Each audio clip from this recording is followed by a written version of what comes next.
శుక్లాంబరధరం విష్ణుం శశివర్ణం చతుర్భుజం ప్రసన్నవదనం ధ్యాయేత్ సర్వవిఘ్నోపశాంతయేత్. గురుర్బ్రహ్మా గురుర్విష్ణుః గురుర్దేవో మహేశ్వరః గురుః సాక్షాత్ పరబ్రహ్మ తస్మై శ్రీగురవై నమః. వ్యాసాయ విష్ణురూపాయ వ్యాసరూపాయ విష్ణవే నమో వై బ్రహ్మనిధయే వాసిష్ఠాయ నమో నమః. కూజంతం రామ రామీతి మధురం మధురాక్షరం ఆరుహ్య కవితాశాఖాం వందే వాల్మీకికోకిలం.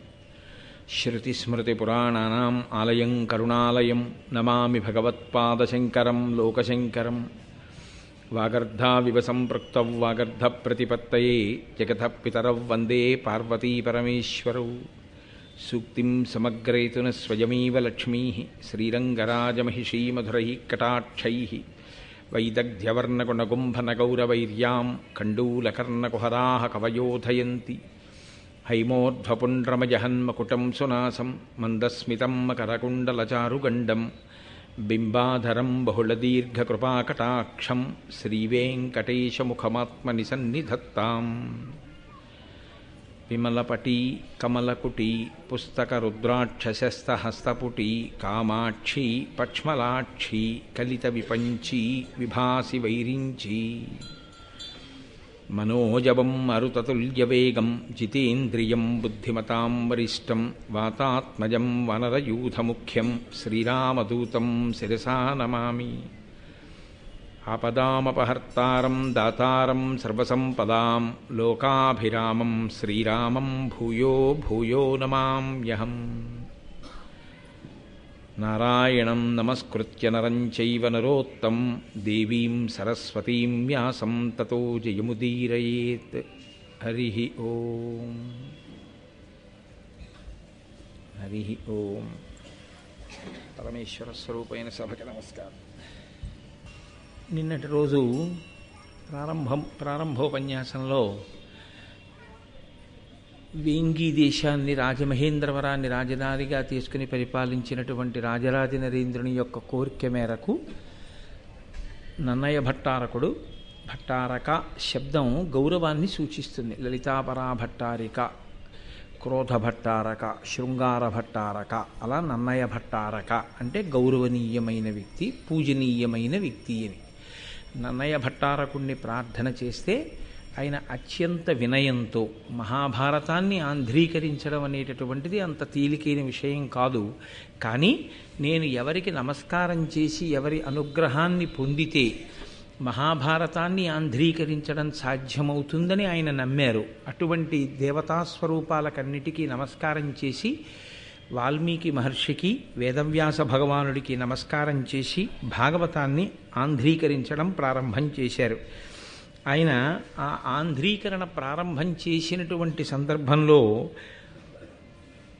మహాభారతం చెప్పబడినటువంటి విధానం గురించి ప్రారంభం చేస్తారు. మనకి ఆంధ్ర మహాభారతాన్ని పరిశీలనం చేస్తే మొట్టమొదట ఈ భారతాన్ని చెప్పడం మొదలుపెట్టినటువంటి వాడు సౌతి. తరువాత మళ్ళీ కథ కొంత దూరం వెళ్ళిన తరువాత జనమేజయ సర్పయాగం పూర్తయిపోయిన తర్వాత మళ్ళీ కథాభాగాన్ని చెప్పడం మొదలుపెట్టేటటువంటి వాడు వైశంపాయనుడు. కాబట్టి ముందసలు మహాభారతం ఎక్కడ చెప్పడం అన్నది భూమండలం మీద జరిగిందో, ఎక్కడ మొట్టమొదటిసారి భారత ప్రవచనం జరిగిందో, అటువంటి పవిత్రమైన ప్రదేశమేదో దాని గురించి నన్నయ్య గారు ప్రారంభం చేస్తున్నారు. ఆయన అంటారు, నైమిషారణ్య పుణ్యక్షేత్రమున కులపతి శౌనకొండను పరమమౌని బ్రహ్మర్షి గణ సముపాసితుండై సర్వలోకహితార్థంబో లోకనుతుడు 12 వార్షికోత్తమ సత్రయాగంబు ముగి చేయుచున్న అమ్మునుల కడకు వచ్చి తానుగ్రశ్రవసుడను సూతుడు రౌమహర్షణి సుపౌరాణికుండు పరమభక్తితో ప్రణమిల్లియున్న ఆ కథకు వలన ముని నికాయమెల్ల వివిధ పుణ్యకథలు వినువేట్క అతని పూజించి అపరిమిత విశేష విధులా అని ప్రారంభం చేశారు. దీన్ని మొట్టమొదట నైమిషారణ్యము అనబడేటటువంటి ప్రదేశంలో ఈ మహాభారత ప్రవచనం జరిగింది. మనకి భారతదేశంలో అత్యంత ప్రఖ్యాతమైనటువంటి ప్రదేశములు అనేకమున్నాయి. అందున విశేషించి మిగిలినటువంటి ప్రాంతాలలో అంటే భూమండలంలో భరతఖండాన్ని మినహాయిస్తే అరణ్యంలోకి వెళ్ళడం, అరణ్యంలో ఉండడం అనేటటువంటి సంప్రదాయం మీకు కనపడదు. కానీ ఒక్క భారతదేశంలో మాత్రం ఋషులు తమంత తాముగా కోరి కోరి అరణ్యంలో ఉంటూ ఉంటారు. అక్కడ ఆశ్రమ నిర్మాణం చేసుకుని పరమ ప్రశాంతమైనటువంటి వాతావరణంలో తపస్సు చేస్తూ శిష్యుల్ని పోషిస్తూ శిష్యులకి విద్య నేర్పుతూ వారు అరణ్యంలో నివసించినటువంటి కారణం చేత అరణ్యంలో క్రూర మృగాలు కూడా ఒకదాని పట్ల ఒకదానికున్న క్రౌర్యాన్ని మరచిపోయి అత్యంత ప్రేమతో ప్రవర్తించగలిగినటువంటి తపో వైభవాన్ని ప్రకటించి అసలు అరణ్యము అన్న మాటకి ఒక కొత్త శోభని సంతరింపచేశారు. అందుకే మీకు పౌరాణిక వాంగ్మయాన్ని పరిశీలనం చేస్తే అంత పరమ పవిత్రమైనటువంటి అరణ్యముల పేర్లు కొన్ని వినపడతాయి. అందులో దండకారణ్యము, అది ప్రత్యేకించి శ్రీరామాయణ కాలంలో రామచంద్రమూర్తి ఎందరో ఋషుల్ని దర్శనం చేసినటువంటి ప్రాంతం. దండకారణ్యము, ధర్మారణ్యము, చంపారణ్యము, సైంధవారణ్యము, పుష్కరారణ్యము, నైమిషారణ్యము, ఇలా ఎన్నో అరణ్యాలు. ఈ అరణ్యాలన్నీ కూడా ఋషిస్పర్శ కలిగినవి. అరణ్యము అనేటప్పటికీ క్రూర మృగాలు ఉంటాయి, బాబోయ్ అక్కడికి వెళ్ళకూడదనేటటువంటి భీతితో ఉంటారు మిగిలిన వాళ్ళు. కానీ ఒక్క భరతఖండంలో ఉన్న గొప్పతనం ఏమిటంటే అటువంటి చోటికి వెళ్ళి వీళ్ళు తపస్సు చేస్తే క్రూర మృగాలు వాటికి సహజంగా ఉండేటటువంటి వైరాన్ని మరిచిపోయి అత్యంత ప్రేమతో కలిసిమెలిసి ఉండేవి. అగస్త్య మహర్షి గురించి మీరు కాశీఖండంలో చదివినా అక్కడ వరకెందుకు శంకరాచార్యుల వారి యొక్క జీవితం గురించి చదివినప్పుడు శృంగగిరి పీఠం పెట్టిన ప్రదేశానికి వారు వెళ్ళినప్పుడు మొట్టమొదటిసారి ఒక పాము కప్పకి పడగ పట్టి కాపాడి సేద తీర్చడం చూశారు. పరస్పరం శత్రుత్వం కలిగినటువంటి ప్రాణులు కప్ప పాము, అటువంటి కప్పకి పాము పడగపట్టి సేద తీర్చడం ఏమిటి అని వారు అంతర్ముఖులై ఆలోచించారు. ఆయన ఒక్కసారి దివ్య దృష్టితో చూశారు. దివ్య దృష్టి అన్న మాట ఒకటి మనకి తరచుగా కనపడుతూ ఉంటుంది వాంగ్మయంలో. దృష్టి అన్న మాటకు అర్థం ఈ మాంసనేత్రము చూడగలిగినంత ఎంతవరకు చూడగలదో అంతవరకు చూడగలిగి ఉండడం. అది సాధారణంగా లోకంలో మనుష్య ప్రాణులందరికీ ఒకేలా ఉంటుంది. ఏదో కొద్దిగా కనుచూపు యందు దోషం వచ్చిన వాళ్ళ గురించి నేను మాట్లాడటం లేదు, మామూలుగా అందరికీ ఒక్కలాగే ఉంటుంది. కానీ మనుష్య ప్రాణికి ఎటువంటి దృష్టి ఉంటుందో అన్ని ప్రాణులకు అటువంటి దృష్టే ఉంటుంది అని చెప్పడానికి వీలుండదు. ఎందుకంటే ఎక్కడో ఎగురుతున్నటువంటి గ్రద్ద భూమి మీద వెడుతున్నటువంటి చిన్న కోడిపిల్లని చూసి ఇంత నిటారుగా ఇలా వచ్చి కొడితే ఈ కోడిపిల్ల నాకు దొరుకుతుంది అని ఆకాశంలోంచి ఒక్కసారి భూమండలం మీదకి రాగలదు. అంత పైనుంచి చూడగలిగిన చిన్న కంటితో ఉంటుంది గ్రద్ద. ఒక్కొక్క దాని దృష్టి ఒకలా ఉంటుంది. బాహ్యంలో మాంసనేత్రానికి చూడగలిగినటువంటి శక్తి సామాన్యంగా పిలువబడేటటువంటి దృష్టి. దివ్య దృష్టి అంటే ఈ బాహ్యనేత్రాన్ని మూసి ఒక్కసారి దేని గురించి ఆలోచిస్తున్నారో దాని మీద దృష్టి పెడితే ఎక్కడ ఏది జరిగింది అన్నది ఇతరులకు అందని విషయం అలా కన్నులు మూసుకున్నటువంటి వ్యక్తికి గోచరం అవుతుంది, ఆయనకి తెలుస్తుంది. అలా చూడగలిగినటువంటి శక్తి తపస్సు చేత సాధింపబడుతుంది. అది అందరికీ కన్నులు మూసుకుంటే దొరికే విషయం కాదు. అది అటువంటి తపోశాలురైన మహర్షులు ఒక్కసారి భ్రూమధ్యమునందు దృష్టిని కేంద్రీకరించి ఏం జరిగింది అని వారు కన్నులు మూసుకుంటే ఏది జరిగిందో వారికి కరతలామలకం అయ్యేది. కంచికామకోటి పీఠాధిపత్యం చేసి నడిచే దేవుడిని పేర్గాంచినటువంటి చంద్రశేఖరేంద్ర సరస్వతి స్వామివారు ఒక్కసారి ఇలా కన్నులు మూసుకుంటే తన దగ్గరికి ప్రసాదం పట్టుకుని వచ్చినటువంటి వ్యక్తి ఎక్కడో ఒక చోట చేయించుకున్నటువంటి రుద్రాభిషేకంలో ఏ బ్రాహ్మణుణ్ణి అవమానం చేశారో ఆ బ్రాహ్మణుడు దేవాలయంలో ఈశ్వరుడికి వెళ్ళి ఏం చెప్పుకున్నాడో ఆ చెప్పుకున్న ఆయన ఎంత బాధపడి ప్రాణం విడిచిపెట్టేశాడో కూడా ఆయన తెలుసుకుని ఆ పూట భిక్ష కూడా విడిచిపెట్టేసిన రోజులున్నాయి. మహాత్ములు తమ తపశ్శక్తి చేత బాహ్యనేత్రమును మూసి అంతర్నేత్రముతో చూడగలిగిన శక్తితో ఉంటారు. దాన్ని దివ్య దృష్టి అని పిలుస్తారు. కాబట్టి ఒక్కొక్కరిది ఒక్కొక్క దృష్టి, ఒక్కొక్క శక్తితో కూడినటువంటి దృష్టికోణము కలిగినటువంటి వారై ఉంటారు. మనకి శంకర భగవత్పాదులు అలా ఒక్కసారి అంతర్ముఖులై చూశారు. ఈ పాము కప్పని పడగబట్టి ఎలా కాపాడగలుగుతోంది, ఎందువల్ల వచ్చింది, రెండు పరస్పర శత్రుత్వం ఉన్న ప్రాణులు ఇంత ప్రేమతో ఇక్కడ ఎందుకు మెలగగలిగాయి.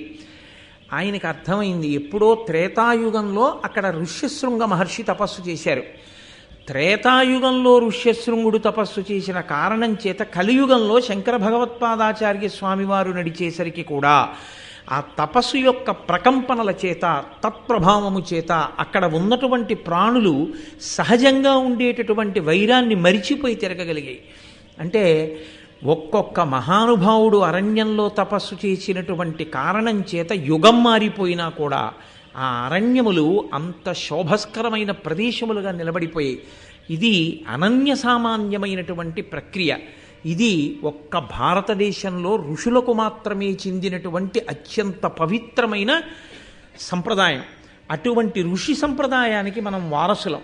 అంత పవిత్రమైనటువంటి ప్రదేశాలు. అందున ప్రత్యేకించి నైమిషారణ్యము వెళ్ళి తపస్సు చేయడం చేత అటువంటి శక్తి పొందినది కాదు. కలియుగ ప్రారంభంలో మహర్షులు వెళ్ళి అడిగారు చతుర్ముఖ బ్రహ్మగారిని, నువ్వు సృష్టికర్తవి, నీకు యుగలక్షణం బాగా తెలుసు, భూమండలం అంతా కూడా కలి యొక్క ప్రభావం ఉంటుంది. కలి యొక్క ప్రభావం ప్రధానంగా ఎవరి మీద ఉంటుంది అంటే, కలికి లొంగిపోయిన వాడి మీద కలి తన ప్రభావం చూపించవలసిన అవసరం ఉండదు. కలికి ఎవడు లొంగకుండా నిలబడి ఈశ్వరుడి పాదములు పట్టుకున్నాడో వాణ్ణి పడగొట్టడానికే కలి ప్రయత్నిస్తాడు. కాబట్టి మేము ఇప్పుడు భూమండలంలో ఎక్కడ కూర్చుని తపస్సు చేసినా కలి ప్రభావం మా మీద ఉంటుంది. కాబట్టి తపస్సు అసలు నిలబడుతుందన్న ధైర్యం లేదు. కాబట్టి మహానుభావ, భూమండలంలో ఎక్కడ మేము కలి ప్రభావానికి వశులం కాకుండా ఉండగలిగినటువంటి ప్రదేశం ఉన్నదో అటువంటి ప్రదేశాన్ని మాకు ఎరుకపరచవలసినది అని ప్రార్థన చేశారు. బ్రహ్మగారు ఒక చక్రాన్ని ఒకదాన్ని మనసా నిర్మించి విడిచిపెట్టారు. దీని వెనక మీరు వెళ్ళండి, ఇది దొల్లుతూ వెడుతుంది. వెళ్ళి వెళ్ళి వెళ్ళి వెళ్ళి వెళ్ళి ఎక్కడ దీని యొక్క నేమి, దీని ఇరుసు శిథిలమై ఇది పడిపోతుందో ఆ పడిపోయినటువంటి ప్రదేశంలో కలిపురుషుని యొక్క ప్రభావం ఉండదు. కాబట్టి మీరు అక్కడ తపస్సు చెయ్యండి అన్నారు. అదిగో అప్పుడు వచ్చింది నైమిషారణ్యం. అక్కడ ఆ చక్రం యొక్క నేమి శిథిలమై పడిపోయింది. ఆ రోజుల్లో మహర్షులు అక్కడ తపస్సు కూర్చుంటే మహాత్ములైన వారు, తపోనిష్టాగరిష్ఠులు అక్కడ కూర్చున్నారని 88,000 మంది ఋషులు చేరారట నైమిషారణ్యంలో ప్రారంభంలో. అంతమంది మహర్షుల యొక్క పాదధూళి చేత పవిత్రమైన ప్రదేశం ఆ ప్రదేశం. అక్కడ సాక్షాత్తుగా శ్రీమన్నారాయణుడు ఆవిర్భవించాడు ఒక ప్రత్యేక కారణానికి, రాక్షస సంహారానికి. ఆ ప్రదేశంలోనే అనేక వేల మంది ఋషులు కూర్చుని వాళ్ళు సరస్వతీదేవిని ధ్యానం చేశారు. ఆ ధ్యానం చేసినప్పుడు ఆవిడ సంతోషించి కాంచనాక్షి అన్న పేరుతో ప్రత్యేకంగా ప్రవహించింది నైమిషారణ్యంలో. అందుకే ఇప్పటికీ అక్కడ ఉన్నటువంటి గోమతీ నది యందు ధర్మచక్రం తిరిగింది అని చెప్తారు. ధర్మచక్రం తిరగడము అన్న మాటకు అర్థం ఏమిటో నేను నిన్ననే మీతో మనవి చేశాను. అది కదులుతుంది. ధర్మము ఒకలా ఉండేది కాదు, ధర్మము అస్తమానం మారిపోతుంది. నేను ఇప్పుడు ఈ వేదిక మీద కూర్చుంటే నాదొక ధర్మం, వేదిక దిగిపోతే నాదొక ధర్మం. నేను వేదిక మీద కూర్చున్నప్పుడు మీరు నాతో ఒకలా ఉండాలి, నేను వేదిక దిగిన తరువాత మాట్లాడితే ఒకలా మాట్లాడాలి. నేను నా భార్య దగ్గర నిలబడితే నాది భర్తృధర్మం, నేను నా అక్క దగ్గర నిలబడితే నాది సోదర ధర్మం, నేను నా కూతురు దగ్గర నిలబడితే నాది పితృధర్మం, నా తండ్రి దగ్గర నిలబడితే పుత్రధర్మం, నేను నా కార్యాలయానికి వెడితే ఉద్యోగి ధర్మం, ఏకాదశి నాడు ఉపవాసం ధర్మం, ద్వాదశి నాడు తొందరగా పారణ ధర్మం. ఎక్కడి ధర్మం అక్కడే. ధర్మం ఒక్కలా ఉండదు. ధర్మం ఆశ్రమాన్ని బట్టి మారిపోతుంది, ఆ రోజు తిథిని బట్టి మారిపోతుంది, మీరున్న పరిస్థితిని బట్టి మారిపోతుంది. కాబట్టి ఒకలా ఉండకుండా మీరున్న దేశకాలాదులను ఆశ్రమమును బట్టి మారేది ధర్మం. కాబట్టి చక్రం తిరుగుతుంది. ఆ ధర్మాన్ని పట్టుకుని ధర్మానుష్ఠానం చేసిన వాడు చివరికి ఏది పొందుతాడు అంటే, ఏది కదలని చిట్ట చివరి స్థితో, ఏది పరమసత్యమో, దేనికి మార్పు లేదో, ఏది షడూర్ములకు అతీతమో, ఏది షడ్వికారములకు అతీతమో అటువంటి సత్యమైన ఆత్మ ఎరుకలోకి వస్తుంది. ఆత్మ కొత్తగా దర్శనం అవ్వడం ఉండదు, ఆత్మ తెలియబడుతుంది. ఎందుకంటే ఉన్నది ఆత్మయే. ఆ ఆత్మ తెలియబడి అద్వైతానుభూతి ఎందు ప్రవేశిస్తాడు. కాబట్టి ఆ ధర్మచక్రము అక్కడ ఉన్నటువంటి గోమతీ నదీ జలములలో తిరిగిందిట. అందుకే నైమిషారణ్యానికి వెళ్ళి ఆ గోమతీ జలాలలో స్నానం చేసి అక్కడ పురాణ ప్రవచనాన్ని వింటారు. కారణం ఏమంటే ఆ నైమిషారణ్యానికి ఉన్నటువంటి శక్తి అటువంటిది. అక్కడ ఎందరో మహర్షులు కూర్చుని తపస్సులు చేసినటువంటి ప్రదేశం. అందుకే నన్నయ్య గారు భారతాన్ని ఆంధ్రీకరించడం ప్రారంభం చేస్తూనే అంతటి గొప్ప ప్రదేశము, ఆ ప్రదేశమే మహాభారతము ప్రవచనం చేయబడినటువంటి మొట్టమొదటి వేదిక భూమండలంలో. అక్కడే మహాభారతం ప్రవచనం చేయబడింది. ఎందుకు ప్రవచనం చేయబడింది అంటే, నైమిషారణ్య పుణ్యక్షేత్రమున కులపతి శౌనకుండను పరమమౌని బ్రహ్మర్షి గణ సముపాసితుండై సర్వలోకహితార్థంబు లోకనుతుడు 12 వార్షికోత్తమ సత్ర యాగంబు ముగి చెయ్యుచున్నా. అక్కడ శౌనకుడు అనబడేటటువంటి కులపతి ఉండేవారు. కులపతి అన్న మాటకు అర్థం 4 వేదములను స్వరంతో గురువుగారి దగ్గర నేర్చుకున్నవాడై, వేదము యొక్క ఉపాంగములైనటువంటి కల్పము, జ్యోతిషము, నిరుక్తము, శిక్ష, వ్యాకరణము ఇటువంటి 6 కూడా వేదము, వేదాంగములు అంటారు. వేదాంగములతో కూడినటువంటి 4 వేదములను చదువుకున్నవాడై ప్రతిరోజు 11,000 మందికి భోజనం పెడుతూ పోషిస్తూ వేదపాఠాలు చెప్పడానికి అవకాశాన్ని, వ్యవస్థని కల్పించిన వాడెవరో ఆయనకి కులపతి అని పేరు. కాబట్టి శౌనకుడు కులపతి. అక్కడ నైమిషారణ్యంలో కులపతిగా శౌనకుడు ఉండేవాడు. అంటే ఆయన 4 వేదములు చదువుకొని 6 వేదాంగములను చదువుకున్నవాడై మౌని. ఇన్ని చదువుకున్నవాడు కాబట్టి ఎక్కువ మాట్లాడేవాడు కాడు. ఎప్పుడూ తనలో తాను మననము చేస్తుండేవాడు. అది చాలా చాలా గొప్ప విషయం. వినడం ఎంత గొప్పదో మననం చేయడం అంత గొప్పది. ఎందుకనంటే మననము చేత మాత్రమే ధారణ ఏర్పడుతుంది. మననము చేత పుస్తకములోని విద్య మీ విద్యగా మారుతుంది. పుస్తకంలో ఉన్న విద్య మీ విద్య కాదు. ఎందుకంటే పద్యం కావాలంటే మీరు చూస్తే దోషం కాదు. కానీ అసలు ధర్మమేది అన్న ప్రశ్న వచ్చినప్పుడు అన్నిటికీ పుస్తకమే చూడాలండి అని మీరంటే అసలు మీరు అనుష్ఠించగలిగినది పోతుంది. కాబట్టి పుస్తకంలో ఉన్నది మీరుగా మారిపోవాలంటే అలా మార్చగలిగినటువంటి ప్రక్రియకి మననమే కారణము. ఎంత లోపల తిప్పుతాడో, విన్నదాన్ని ఎంత పరిశీలనం చేస్తాడో, ఎంత జ్ఞాపకం తెచ్చుకుంటాడో అంత బాగా పట్టుకుంటుంది. అందుకే చాలా చమత్కారం ఒకటి ఉందండి. దేవతలు బ్రహ్మ విద్యని సాధించారు. ఈ బ్రహ్మ విద్య రాక్షసులకు అందకూడదు, పాడు చేస్తారు. కాబట్టి ఎక్కడ దాచాలి దీన్ని అని అడిగారు.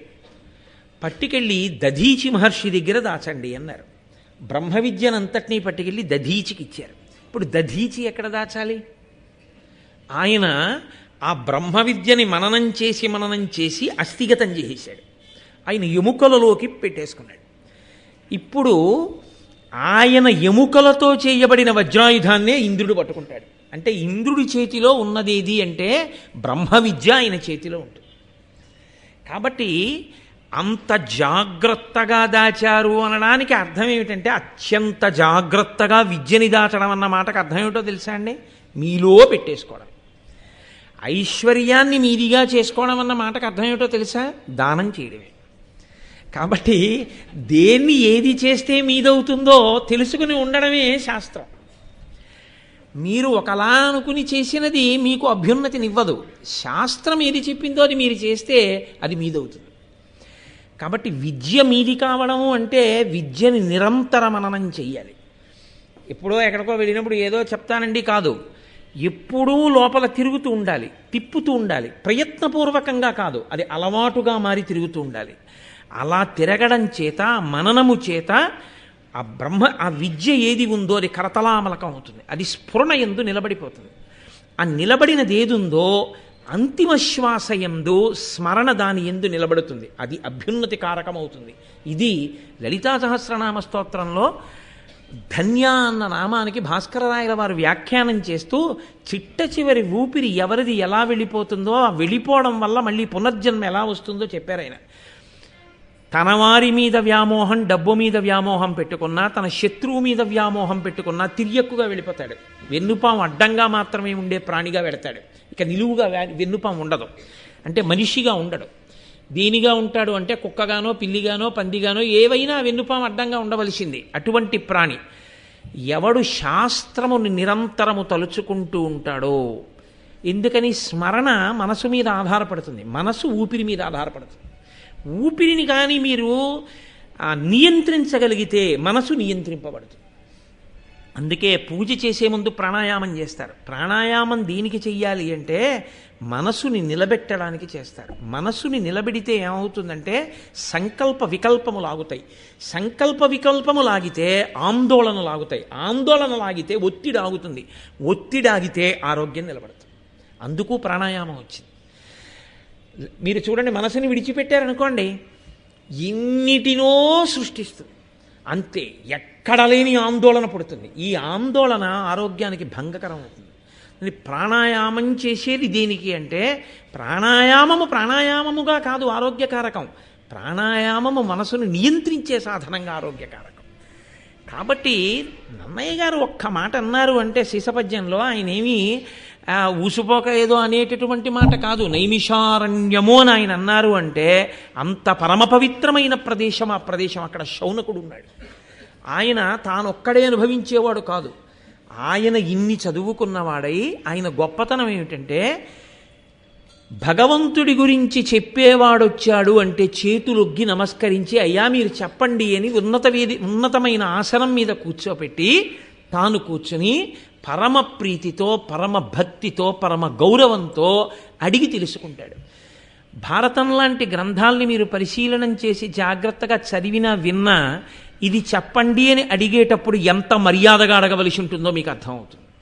ఆ భారతాన్ని సరిగ్గా చదవకపోతే, సంస్కారంలో దోషం ఉంటే ఎప్పుడు ఏది ఎలా అడగాలో కూడా తెలియని పరిస్థితి వస్తుంది. కాబట్టి నైమిషారణ్యం అనేటటువంటి పుణ్యక్షేత్రంలో శౌనకుడనేటటువంటి పరమ మౌని ప్రతిరోజు 11,000 మందికి అన్నదానం చేశాడు మహానుభావుడు. భోజనం పెట్టి వేదవేదాంగములను శ్రవణం చేయించేవాడు. ఆయన పరమమౌని బ్రహ్మర్షి గణ సముపాసితుండై సర్వలోకహితార్థంబు. ఆయన ఇన్ని చదువుకున్నవాడు, పరమ మౌని అయినవాడు, చుట్టూ బ్రహ్మర్షులతో కూడి ఉన్నటువంటి వాడు. ఆయన చేస్తున్నదేమిటి అంటే 12 సంవత్సరములు కొనసాగేటటువంటి సత్రయాగాన్ని చేస్తున్నట్ట. యాగములు అనేకమైనటువంటి యాగములు ఉంటాయి. మళ్ళీ ఇందులో సత్రయాగము అని ఒక యాగం. ఈ సత్రయాగం చాలా గమ్మత్తుగా ఉంటుంది. బ్రాహ్మణుణ్ణి దానం పట్టమని చెప్పింది శాస్త్రం. ఏమి బ్రాహ్మణుడే ఎందుకు దానం పుచ్చుకోవడం అంటే ఇచ్చిన పంచెల చాపల్లా తాను కట్టేసుకోకూడదు. పంచెల చాపులు పుచ్చుకుంటే ఒక 5 or 6 తాను కట్టుకోవడానికి ఉంచుకుని మిగిలిన పంచెల చాపులు తీసుకెళ్ళి వేరే ఉంచాలి. ఉంచి దేవాలయంలో శారదా నవరాత్రులు అవుతున్నాయండి అన్నారనుకోండి, దీక్షావస్త్రాలుగా కట్టుకోండి అని ఋత్విక్కులకి తీసుకొచ్చి ఓ 10 or 15 పంచెల చాపులు ఇచ్చేసేయాలి. బ్రాహ్మణుడు నేర్చుకోవలసిన మొదటి లక్షణం ఏమిటంటే కేవలము ఉన్నదాన్ని తాను అనుభవించుట కాదు, వైదిక సంస్కారము పెరగడానికి మళ్ళీ తనకి వచ్చిన దాన్ని తిరిగి పెట్టుబడిగా ఇచ్చేస్తూ ఉండాలి. తాను అనుభవించడానికి బ్రాహ్మణుడు పుచ్చుకోకూడదు. అందుకే బ్రాహ్మణుడి జీవితము అంత నిరాడంబరంగా ఉండాలి అని శాస్త్రాలు చెప్పడానికి కారణం అదే. కాబట్టి సత్రయాగము అన్న మాటకు అర్థం ఏంటంటే దానికి యజమానులు ఉండరు. యజమాని ఉంటాడు, చేయించేవారు ఉంటారు యాగాన్ని. యజమాని అంటే కోరిక ఆయనది, ఆయన కొరకు యాగం జరుగుతుంది. దశరథ మహారాజు గారికి పిల్లలు లేరు. దశరథ మహారాజు గారు వశిష్ఠుణ్ణి ఆశ్రయించాడు. వశిష్ఠుడు అన్నాడు అశ్వమేధయాగం చెయ్యాలన్నాడు. అశ్వమేధయాగం చేస్తే ఏమవుతుంది? వశిష్ఠుడికి ఏం కలిసి రాదు. సంతానము కలగకుండా ఏ దోషము ప్రతిబంధకంగా దశరథ మహారాజు గారికి అడ్డం వచ్చి నిలబడిందో ఆ దోషము తొలగిపోతుంది. ఇప్పుడు ఆ దోషము తొలగడానికి ఈ యాగము చెయ్యవలసి ఉంటుంది. వశిష్ఠుడు చెప్పాడు. ఇప్పుడు ఆ యాగం చేశాడు. ప్రతిబంధకం పోయింది. ఇప్పుడు ఏం కావాలి? సత్పుత్రులు కావాలి. పుత్రకామేష్టి చెయ్యి. ఇప్పుడు కొడుకులు కావాలని అడుగు. పాపం పోయింది, ఇప్పుడు నీకు కొడుకులు కలుగుతారు. ఇప్పుడు ఇష్టి చేశాడు, పాయస పాత్ర పట్టుకుని యజ్ఞపురుషుడు పైకి వచ్చాడు. యాగము అన్న మాట, హోమము అన్న మాట, బలి అన్న మాట మూడుంటాయి. వాటిని కొంచెం జాగ్రత్తగా మీరు పరిశీలనం చేయవలసి ఉంటుంది. యాగము, యాగశాల అని ఉంటాయి. ఇప్పుడు పొద్దున్న కుంభాభిషేకానికి వేస్తారు పక్కన యాగశాల. యాగశాల ప్రవేశమే అద్భుతమైన విషయం. అసలు ఆ దీక్షావస్త్రాలు కట్టుకుని మంగళవాయిద్యాలతో లోపలికి వెడతారు. అందరూ యాగశాలలోకి వెళ్ళకూడదు. యాగశాల చుట్టూ ప్రదక్షిణం చెయ్యాలి మనమందరం. యాగశాలలోకి ఋత్విక్కులు వెడతారు. వెళ్ళి అగ్నిముఖంగా హవిస్సునిస్తారు. ఇచ్చి దేవతల్ని పిలిచి పట్టుకెళ్ళండి అని ఇస్తారు. అంటే వాళ్ళకి అన్నం పెడతారు. అగ్నిముఖంగా వాళ్ళ అన్నం తింటారు. వాళ్ళ అన్నం తినడానికి వచ్చి కూర్చుంటారు. ఇవాళ మనని పిలుస్తారు, వీళ్ళు అన్నం పెడతారని. మనం పిలిచామనుకోండి, భోజనానికి రండి అంటాం, తప్పు. దేవతార్చనకి రండి అనాలి. వచ్చి కూర్చుంటే అయ్యా వడ్డించేస్తున్నాం కూర్చోండి అంటే, వడ్డించేస్తున్నాం కూర్చోండి అంటే ఎందుకు కూర్చున్నాడు? భోజనం పెడతారని కూర్చున్నాడు. అలాగే యాగశాల నిర్మాణం చేసి నాందీ ప్రస్తావన చేసేస్తే దేవతలు వచ్చి కూర్చుంటారు హవిస్సు కోసం. అందుకని యాగశాలలోకి అందరూ వెళ్ళరు. దానికి తగిన నియమపాలనం చేసేవాళ్ళు దీక్షితులు. అందుకే యాగం చేస్తేనే దీక్ష అన్న పేరు వచ్చింది. దీక్షావస్త్రాలు కట్టుకుని వాళ్ళు యాగశాలలోకి ఎడతారు. అటువంటి హోమగుండం, ఆ హవిస్సు, ఋత్విక్కులు, దేవతలు అందరూ ఆ యాగశాలలో కూర్చున్నారు కాబట్టి యాగశాలకి ప్రదక్షిణం చేస్తారు. ఇప్పుడు దేవతలందరికీ ప్రదక్షిణం అయిపోతుంది. వారిని కుడి భుజం వైపు కుంచుకుని తిరిగాడు కాబట్టి ప్రదక్షిణము అన్న మాటకు అర్థం ఏమిటంటే, ఇటుపక్క నుంచి మీరు అటుపక్కకు వచ్చినా ఈ మధ్యలో ఉన్న వస్తువు మీ ఎడం భుజం వైపుకి మారకూడదు. అలా మారకుండా ఉంటే, నేను ఇప్పుడు అటు వచ్చి నించున్నాను అనుకోండి, ఈ వేదిక నాకు కుడి భుజం వైపుకు ఉంటుంది. నేను ఇటుపక్కకు వచ్చి నించున్నాను అనుకోండి, వేదిక నాకు ఎడం భుజం వైపుకు ఉంటుంది. ఎడమ భుజం వైపుకి ఉన్నది అంటే పూజనీయత తరిగిపోతుంది.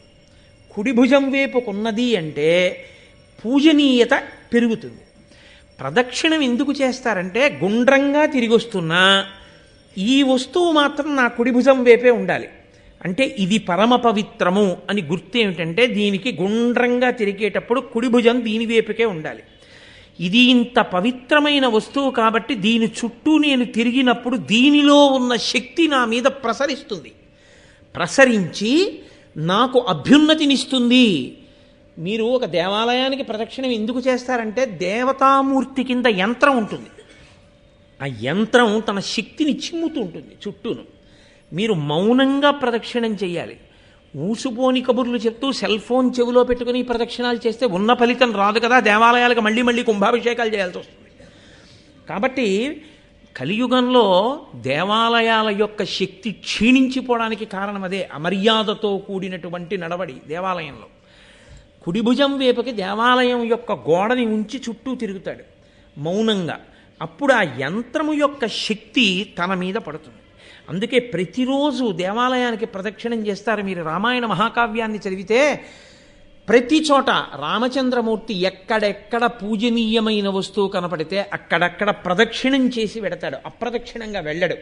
మహాభారతంలో మీరు విరాట పర్వం చూస్తే అర్జునుడు యుద్ధభూమిలోకి వచ్చి నిలబడితే ఆ సారథి ఉత్తరకుమారుడితో చెప్తాడు, నీవు రథం నడిపేటప్పుడు ఎప్పుడూ ద్రోణాచార్యుల వారికి కానీ భీష్మాచార్యుల వారికి కానీ నా ఎడంభుజం వేపుకి వాళ్ళ రథాలు ఉండేటట్టు తోలకుసుమా. వారు పూజనీయులు, మహానుభావులు, వారు నా గురువు, వారు నాకు పరమేశ్వర స్వరూపుడు. వారు నా ఎడంభుజం వైపుకు ఉండకూడదు.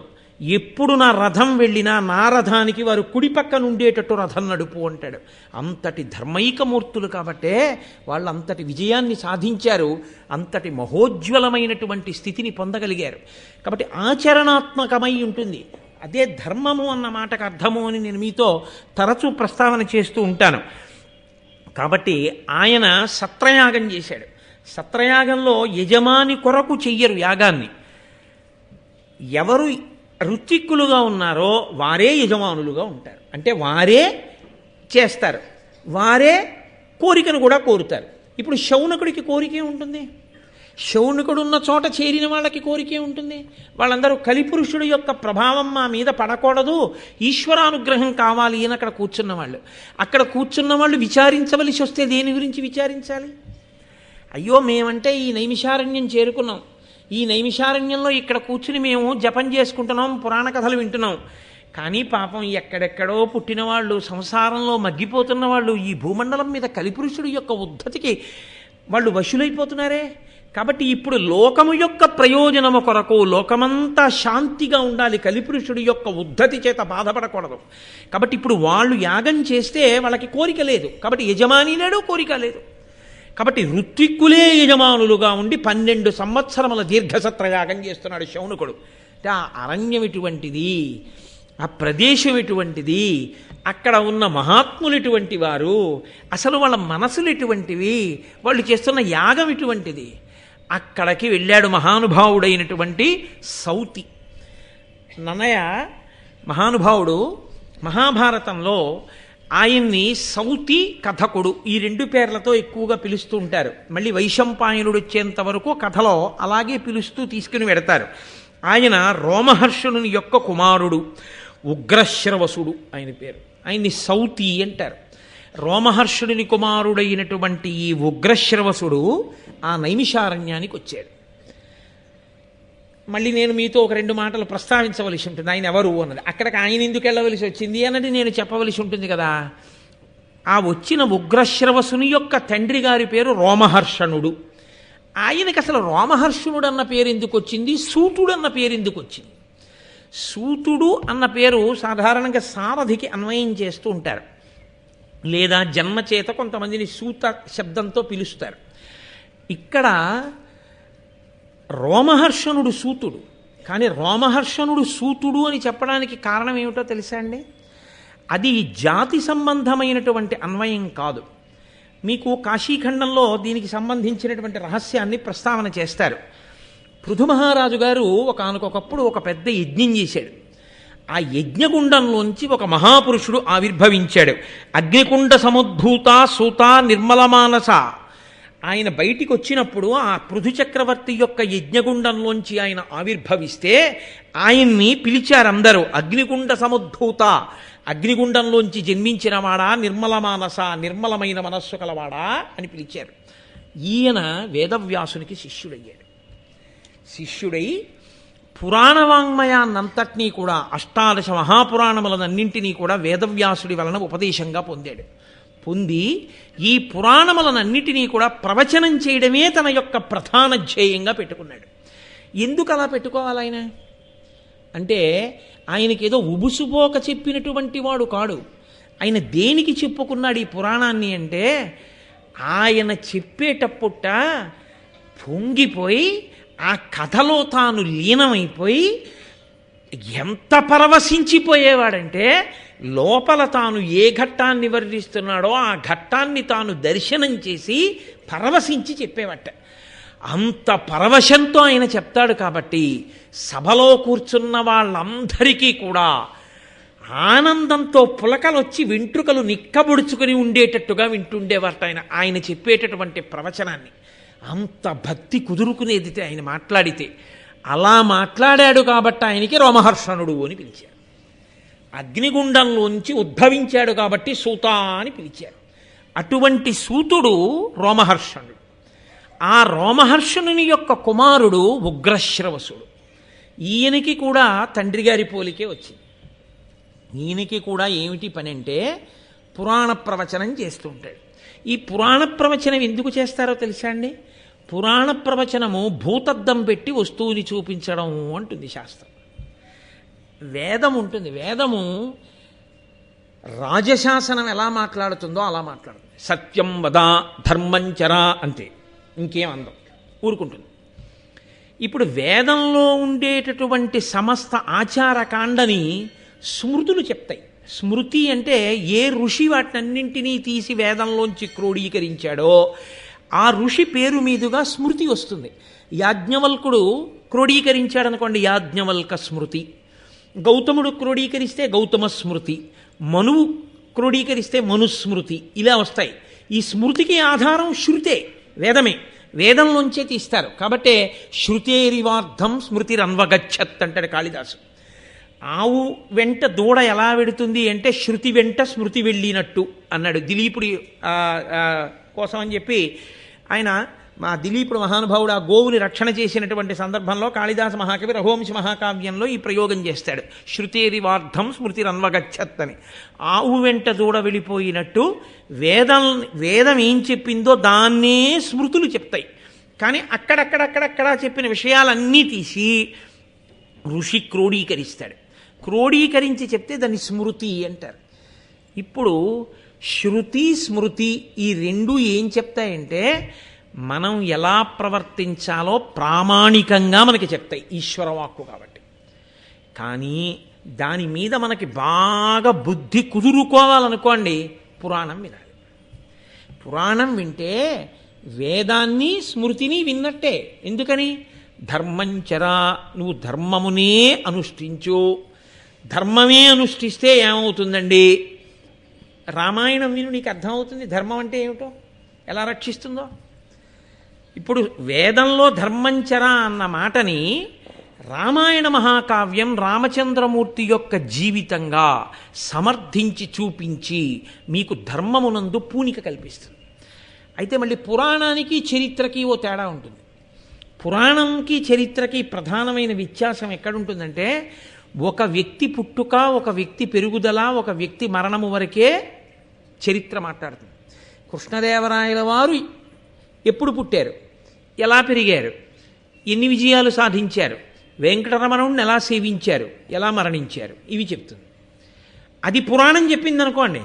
కృష్ణదేవరాయల వారి జీవుడు కృష్ణదేవరాయల వారిగా వచ్చి ఇంత గొప్ప వాడై ఆంధ్రభౌజుడన్న కీర్తి ఎందుకు పొందగలిగాడో చెప్తుంది. కృష్ణదేవరాయల వారి శరీరం పడిపోయిన తర్వాత కృష్ణదేవరాయల వారి జీవుడు ఏమయ్యాడో కూడా చెప్తుంది.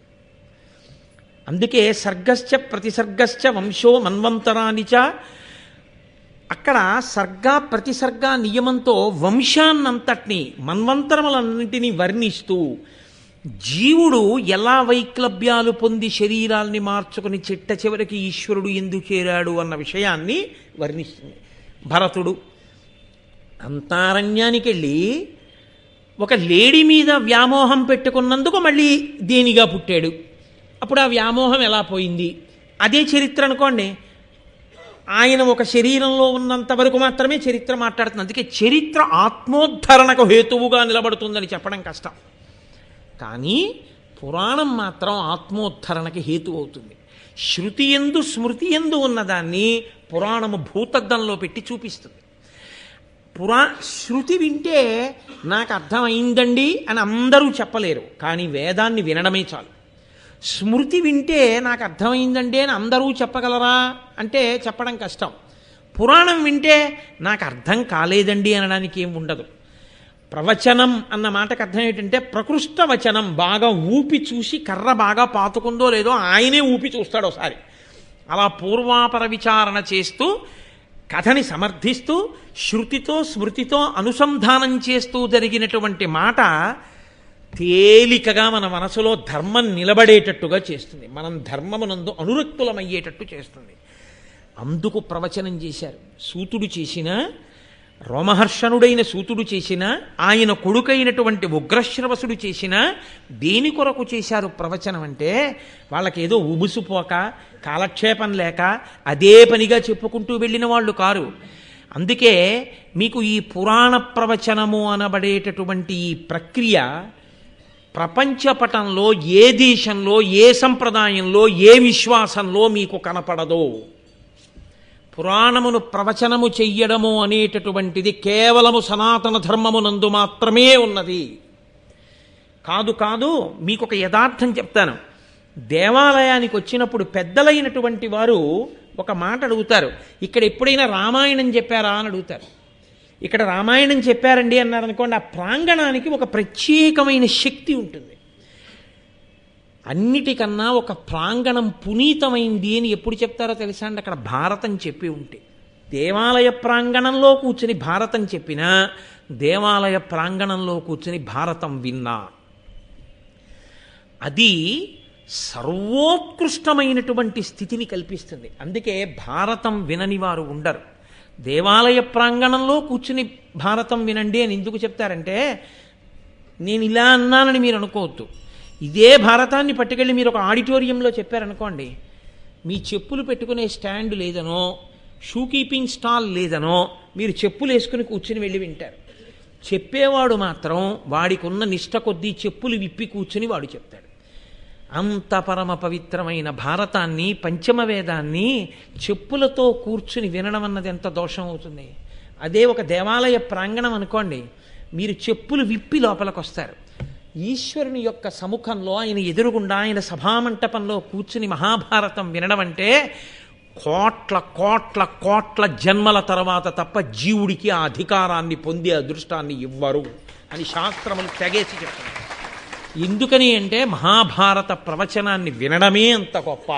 ఎందుకని? ప్రతి చోట ధర్మ సూక్ష్మ సమన్వయమే, ప్రతి మాటలో ధర్మ సూక్ష్మ సమన్వయమే. అంత గొప్పగా ధర్మము అనబడేటటువంటి పతాకాన్ని ఎగరవేస్తుంది మహాభారతం.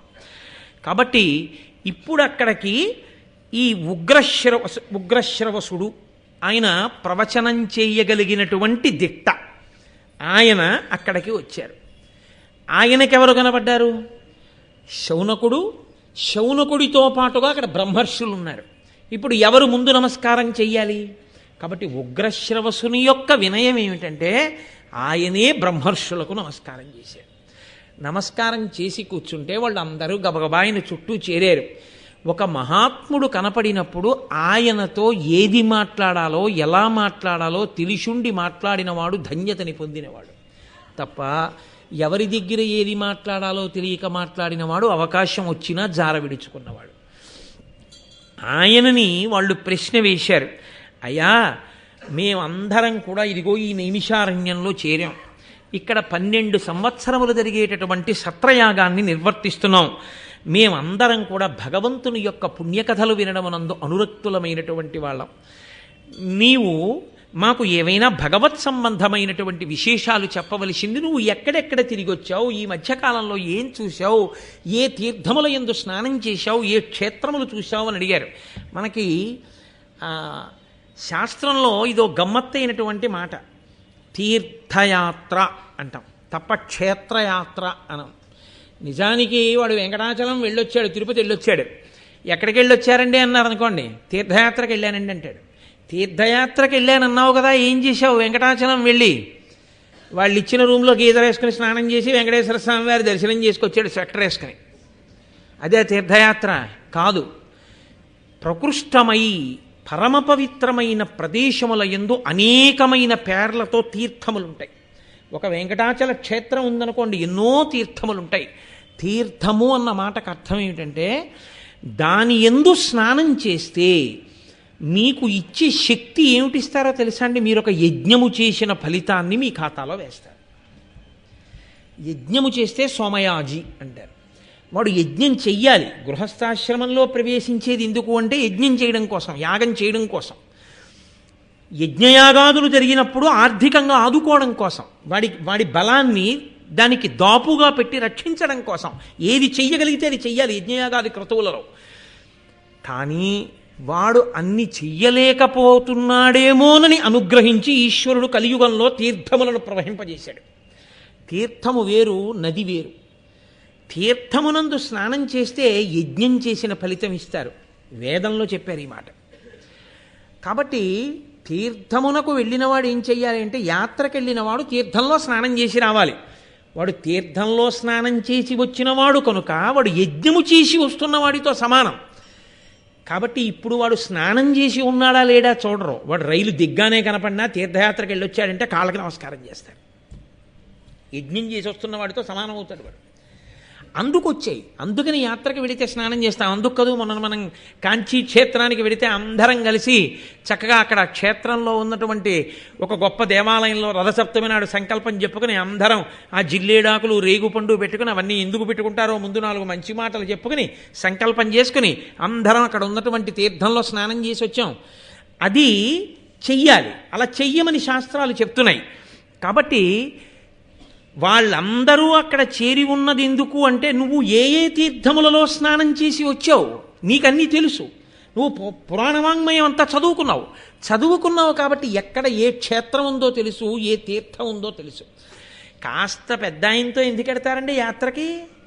వాళ్ళు తిరగలేక ఎవరితో వెళ్ళారో, ఎవడు కొంచెం అందులో తెలుసున్నవాడు అనుకుంటారో వాడి పెట్టి వీళ్ళందరూ పట్టుకుంటారు. ఆయన పెట్టి పట్టుకోవడం ఎందుకు అంటే ఆయనకి తెలుసు, ఆయన 4 మాటలు చెప్పి చూపిస్తాడని తాపత్రయం. అలా వెళ్ళలేకపోయిన వాళ్ళు అయ్యా ఏమి చూసి వచ్చారండి అని మిగిలిన వాళ్ళని అడిగి తెలుసుకుని సంతోషిస్తారు కదూ. అలా మీరేమేమి చూసి వచ్చారు మీకు అన్నీ తెలిసి ఉంటాయి కదూ. కాబట్టి మాకు చెప్పండి. తీర్థయాత్రకి వెళ్ళొచ్చిన వాళ్ళింటికి వెళితే అడగవలసిన ప్రశ్న ఇది. వాళ్ళు కూడా ఏం మాట్లాడాలంటే వాళ్ళు తీర్థయాత్ర ప్రారంభం దగ్గర నుంచి మననం చేసుకోవాలి. ఎక్కడెక్కడికి వెళ్ళాం, ఏ ఏ గుళ్ళోకి వెళ్ళాం, ఆ గుళ్ళో ఏం చూసాం, అక్కడ స్థల పురాణం ఏమిటి, ఏ తీర్థం దాని గొప్పతనం ఏమిటి, ఏం స్నానం చేశాం, అక్కడ ఏ మహాత్ముల గురించి మనం విన్నాం, వాళ్ళు జ్ఞాపకం పెట్టుకుని ఇంటికి వచ్చిన వాళ్ళకి వాళ్ళు చెప్తూ పోతే ఆ చెప్పడం చేత విన్నవాడు తరిస్తాడు, వీళ్ళకి మననమవుతుంది. మళ్ళీ మళ్ళీ తీర్థముల పేరు, మళ్ళీ మళ్ళీ క్షేత్రముల పేరు స్మరించినంత మాత్రం చేత ప్రాసంగిక పుణ్యం పడుతుంది. అది గమ్మత్తు. మీరు కంచి వెళ్ళొచ్చి అయ్యా ఎక్కడికి వెళ్ళొచ్చారండి అన్నారు అనుకోండి, అబ్బాయి ఏదో వెళ్ళాం లేదురా, ఊరు పేరు కూడా వదిలేదు, నిద్ర లేదు సరిగ్గా, వాడు పడుకొని ఇచ్చాడేంటి, రాత్రి 11ంటికి పడుకోమనేవాడు, మళ్ళీ 4:00 లేవండనేవాడు, ఇంకేం నిద్ర, అమ్మ నాయన ఇంకెప్పుడు వెళ్ళకూడదన్నారు అనుకోండి, ఆ ఊరి పేరు కూడా చెప్పకుండా ఇంకెందుకు ఆ యాత్ర చేయడం కాదు. మీరు స్మరించి 4 మాటలు చెప్తున్నారు అనుకోండి. అరుణాచలం వెళ్ళామండి, గిరి ప్రదక్షిణం చేశాం అంటే గిరి ప్రదక్షిణ ఏమిటండి అంటే స్థూల శివుడు అండి, కొండ 8 దిక్కుల దేవాలయాలు ఉన్నాయి, దక్షిణాన యమలింగంతో ప్రారంభం అని మీరు వర్ణన చేస్తుంటే మానసికంగా వెళ్ళిపోతుంటారు. ఒకసారి మీరు మాట్లాడుతుంటే ప్రాసంగిక పుణ్యం, ఆ పేర్లు తలుచుకున్నారు కాబట్టి.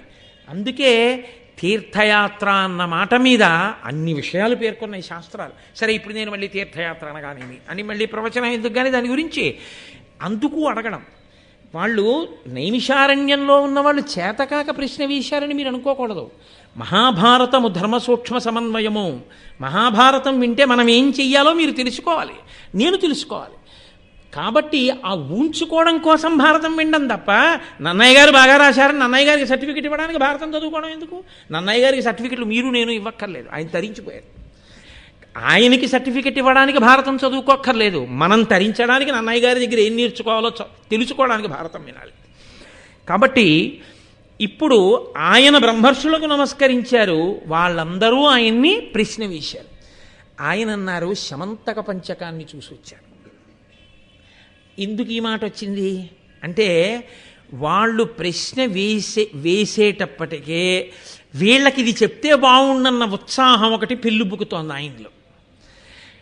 అంటే ఇది చెప్తే బాగుండని ఆయనకి అనిపించింది అంటే అన్నీ తెలుసున్నవాడు ఇది చెప్తే బాగుంటుంది అనుకున్నాడు అంటే అది ప్రయోజనకరమైన విషయము అని మీరు నమ్మవలసి ఉంటుంది కదా, లేకపోతే ఆయనకి ఆ పొంగెందుకు వస్తుంది? కాబట్టి ఆయనకి ఏది జ్ఞాపకం వచ్చిందంటే శమంతక పంచకం జ్ఞాపకానికి వచ్చింది. అక్కడ పరశురాముడు 21 మార్లు ఈ భూమండలం అంతా కూడా దండయాత్ర చేసి క్షత్రియులను తెగటార్చి వారి రక్తంతో 5 సరోవరాలను ఏర్పాటు చేసి ఆ రక్తంతో పితృదేవతలకి తర్పణ చేశాడు.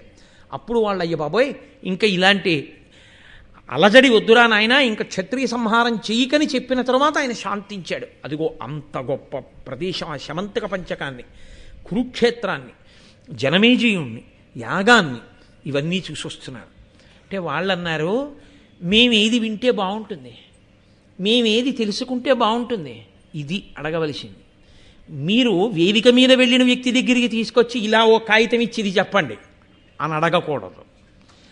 ఏది మీకు చెప్పాలో వేదిక మీద కూర్చున్న వాడికి తెలిసి ఉంటుందని మీరు నమ్మవలసి ఉంటుంది. అది వినయం. ఆ వినయం లేని వాడికి వినే అర్హత ఉండదు. ఆ వినయం ముందు నేర్చుకోవలసి ఉంటుంది. కాబట్టి ఆయన చెప్పాలి, మేము ఏది వింటే బాగుంటుంది, మాకు మీరు ఏది చెప్పాలనుకుంటున్నారో, మాకేది పురుషార్థాన్ని కల్పిస్తుంది, మాకు అటువంటి కథని, అటువంటి గ్రంథాన్ని, అటువంటి ఇతిహాసాన్ని, అటువంటి విషయాన్ని మాకు ప్రవచనం చేయవలసింది మహానుభావ అని వాళ్ళు ప్రార్థన చేస్తే ఆయన అన్నారు మా గురువు మహానుభావుడు, వేదమంతా ఒక రాశిగా పడిపోయి ఉంటే కలియుగంలో ఉండేటటువంటి ఆయుర్దాయాన్ని దృష్టిలో పెట్టుకుని 4 వేదములు చదవగలిగిన వాళ్ళు ఉండరని వేదమును విభాగం చేసి రుక్, యజు, సామ, అథర్వణ వేదములని 4 వేదములుగా విభాగం చేసినటువంటి వేదవ్యాస భగవానుడు 18 పురాణములను వెలయించిన తరువాత పంచమ వేదమైనటువంటి మహాభారతాన్ని రచన చేశాడు. అందులో లేనటువంటి ధర్మ సూక్ష్మం లేదు. భారతమంతా రచన చేసిన తర్వాత వేదవ్యాసుడే అన్నాడు, నీకు ఎక్కడ ఏ సమస్య వచ్చినా ఏది తెలుసుకోవాలన్నా భారతమే ఆధారం, ఇంతకన్నా ఇంకోటి ఏది ఉందో నాకు చెప్పాడు. కాబట్టి నీకు జవాబు లేనిది లేదు మహాభారతంలో, అన్నీ ఉన్నాయి. నీకు వెతుక్కోవడం రావాలి, నీకు వినడం రావాలి, ఇవి కాకుండా కొత్తగా తెలుసుకోవడానికి ఇంకోటి ఉండదు. అన్నీ భారతంలోనే ఉన్నాయి. అన్ని ఆఖ్యానములతో, అన్ని ఉపాఖ్యానములతో, అన్ని విశేషాలతో భారత రచన చేశానని మా గురువు అయినటువంటి మహానుభావుడు వేదవ్యాసుడు పేర్కొన్నాడు. అటువంటి మహాభారతం ఉందే, దాన్ని ధర్మతత్వజ్ఞులు ధర్మశాస్త్రంబని, ఆధ్యాత్మ విధులు వేదాంతమనియు, నీతి విచక్షణుల్ నీతిశాస్త్రంబని, కవి వృషభులు మహాకావ్యమనియు, లాక్షణికులు సర్వలక్ష్య సంగ్రహమని, ఐతిహాసికులితిహాసమనియు, పరమ పౌరాణికుల్ బహుపురాణ సముచ్చయంబని మహి కొనియాడుచుండ, వివిధ వేద తత్వ వేది వేదవ్యాసుడు ఆదిముని పరాశరాత్మజుండు, విష్ణు సన్నిభుండు విశ్వజనీనమై పరగుచుండ చేసే భారతంబు. సాక్షాత్ విష్ణు స్వరూపుడైనటువంటి వేదవ్యాసుడు రచన చేసినటువంటి ఆ మహాభారతం ఉందే, దాన్ని ధర్మతత్వజ్ఞులు ధర్మశాస్త్రం అని, ధర్మము యందు నిష్ణాతులైనటువంటి వారు మహాభారతాన్ని ఇదే ధర్మశాస్త్రం అని పిలుస్తారు. చూడండి, నన్నయ్య గారి అనురక్తి చూడండి. ఆంధ్రీకరించేటప్పుడు మహాభారతానికి కితాబు ఇవ్వవలసి వస్తే దాన్ని మొట్టమొదట ఏ పేరుతో దాన్ని అన్వయం చేశారో చూడండి, ధర్మం. ఈ ధర్మమే ప్రాతిపదిక, దీని పేరే సనాతన ధర్మం. ఆ ధర్మమునే బోధ చేయడానికే సమస్త వాంగ్మయం వచ్చింది. ఆధ్యాత్మ విధులు వేదాంతమనియు, వేదాంతము అంటే వేదముల చివర ఉండేవి ఉపనిషత్తులు. ఆ ఉపనిషత్తుల యందు శిష్యుడు గురువుని ప్రశ్న వేస్తాడు. ప్రశ్న వేస్తే గురువు మాట్లాడతాడు. మాట్లాడితే దాని వలన జ్ఞానము కలిగి, ఆ జ్ఞానము వలన మళ్ళీ పుట్టవలసిన అవసరము లేని పునరావృత్తి రహిత శాశ్వత శివ సాయుధ్య స్థితి ఏర్పడుతుంది.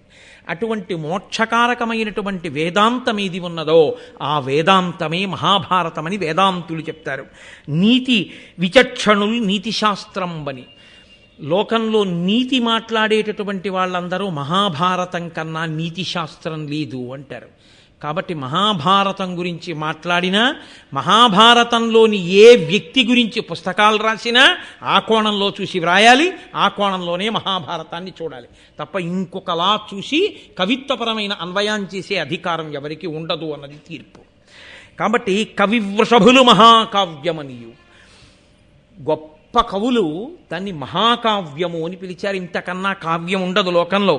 లాక్షణికులు సర్వలక్ష్య సంగ్రహమని, లాక్షణికులు ఇంతకన్నా గొప్ప లక్ష్యశాస్త్రము వేరొకటి లేదు అన్నారు. ఐతిహాసికులు ఇతిహాసమనియు, ఇతిహాసము అన్న మాటకు అర్థం నేను నిన్న మీతో ప్రస్తావన చేశాను. ఇది ఇలాగే జరిగిన యథార్థమైన గాథ. యథార్థముగా జరిగిన ఒక గాథని ఇంత గొప్పగా చెప్పగలగడం వ్యాసుడికి తప్ప అన్యులకు సాధ్యం కాదు. అది భారతంలోనే సాధ్యమైందంత గొప్పగానని ఐతిహాసికులు ఇతిహాసమని పొగుడుతారు. పరమ పౌరాణికుల్ బహుపురాణ సముచ్చయంబని, పురాణములు చదివినటువంటి వారు మహాభారతంలో లేనటువంటి పురాణం లేదు. అన్ని పురాణములలో ఉన్న విశేషాలు మహాభారతంలో వస్తాయని మహాభారతానికి పెద్దపీట వేసి పొగుడుతారు. వివిధ వేద తత్వ వేది, అనేకమైనటువంటి వేదముల యొక్క తత్వానికంతటికి పుట్ట, ఆ మూలకందమైనటువంటి వేదవ్యాస మహర్షి ఉన్నారే, ఆదిముని మొట్టమొదటి మహర్షి, మహానుభావుడు, పరాశరాత్మజుండు, పరాశరుని యొక్క కుమారుడు, విష్ణు సన్నిభుండు, సాక్షాత్ విష్ణుస్వరూపమైనటువంటి వాడు, వ్యాసో నారాయణ స్వయం. అటువంటి వాడు మనకి అందించినటువంటి మహాభారతం. నేను దాని గురించి ప్రవచనం చేస్తాను, చక్కగా మీ అందరూ వినండి అని. అక్షౌహిణి అన్న మాటకు అర్థమేమిటో, పర్వం అంటే ఏమిటో, మహాభారతంలో ఎన్ని పర్వాలున్నాయో, ఆ పర్వాలలో ఉండేటటువంటి కథా సారాంశం ఏమిటో, ఒక్కొక్క పర్వానికి ఒక్కొక్క పేరు ఎందుకు వచ్చిందో 18 పర్వముల గురించి విహంగ వీక్షణంగా ఒక్కసారి చెప్పాడు. సంక్షేప రామాయణం అంటారు చూసారా, అలా ఒక్కసారి. ఇలా ఎందుకు చెప్తారో తెలుసా అండి? జిజ్ఞాసువైనటువంటి వాడైతే అమ్మో ఇన్ని విషయాలున్నాయి, మనకి మళ్ళీ ఎలా అందుతుందిరా, ఇది వినాలి, ఇలా ఆయన చెప్పి వెళ్ళిపోవడం కాదు, వివరంగా విందామని బాగా నాకు వివరించి చెప్పండి అని అడుగుతారు. వివరించి చెప్పమని అడగడం శిష్యునకు ఉండవలసిన లక్షణం. ఓసారి అలా పైన చదివేస్తే విని సంతోషపడిపోతే అంతకన్నా లోతుగా తెలుసుకుందామనేటటువంటి జిజ్ఞాస లేకపోతే వాడు సరి అయిన అధికారి కాడు అని గుర్తు వినడానికి. కాబట్టి ఆ ఉత్సాహము ఉన్నవారేనా మహాభారతం నాకేనా సంతోషం, వీళ్ళు అలా వింటారా? ఒక్కసారి సంక్షేపంగా చెప్పాడు.